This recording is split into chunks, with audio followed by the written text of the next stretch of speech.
どうも、おはこんばんちは、えそらです。今回の内容の流れです。ということで、UV 展開を再展開する場合のお話です。一度 UV 展開をしてテクスチャーを作った後に、やっぱり UV 展開が気に入らないことってありますよね。書き込みたい部分の UV 展開が小さすぎて、書き込みがガビガビになってしまったり、ペイントソフトで修正しにくいような UV 展開になってしまっていたり、UV を再展開した後にテクスチャーをまたゼロから作ってもいいんですが、作成済みのテクスチャーをなんとか使い回せないかっていう時とかに役に立つと思います。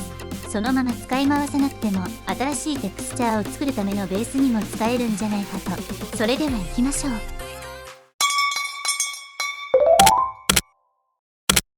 今回はボディの UV を再展開しようと思います。ボディを選択し、データタブの UV マップのところのプラスマークを押して UV マップを追加します。わかりやすくニューボディ UV としておきます。UV 編集に移動します。アクティブ UV マップレイヤーに先ほど追加したニューボディ UV を指定します。すでに UV 展開されていますが、これは元々の UV 展開がコピーされているからです。ここから調整する場合はこのままでも良いですが、全く新しくしたい場合は UV エディター上で全選択、マージ、中心にで UV を一点にまとめて隅っこに寄せておきましょう。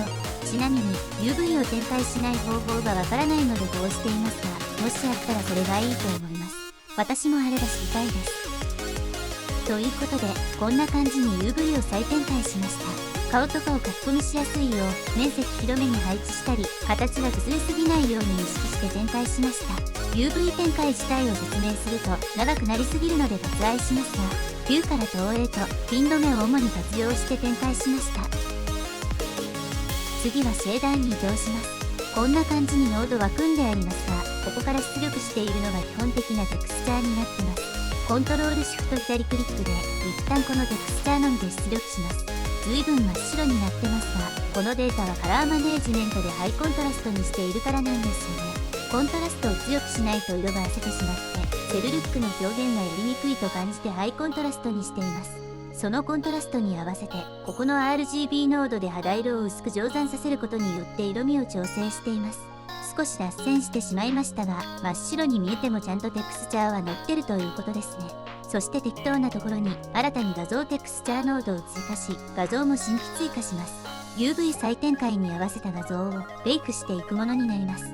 今回は 2048×2048 の画像サイズでニューボディテックスとします。元々の画像は 1024×1024 でしたが、サイズも合わせる必要はありません。画質はガビガビのまんまですけどね。レンダーエンジンをサイクルズにします。ベイクの中の項目をこんな感じに設定します。初期設定からだと直接照明と間接照明のチェックを外せば OK だと思います。今回は瞳等のテクスチャーも画像を共有していますが、メッシュが別になっています。そんな場合は必要なメッシュを全て選択しておきます。そして先ほど追加した画像テクスチャーノードを選択した状態にしておきます。ここまでできたらベイクを押します。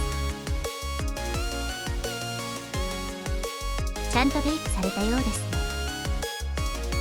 UV の切れ目が出てしまっているので修正します。テクスチャーペイントに移動してぼかしやスミアツールで境界をなじませます。これで UV を再展開した状態に元の画像を合わせれました。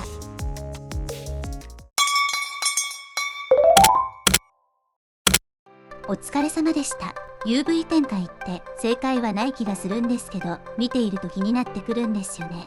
テクスチャーのベイクについても便利機能なので使いこなせるようになりたいですね。私も色々使いこなせるよう精進してまいります。今回の動画はいかがだったでしょうか。少しでもお役に立つことができていれば光栄です。コメントや高評価していただけると今後の励みになってとても嬉しいです。チャンネル登録なんてしてもらえたらさらに喜びます。ということで、ここまでご視聴ありがとうございました。では次回の動画でまた会いましょう。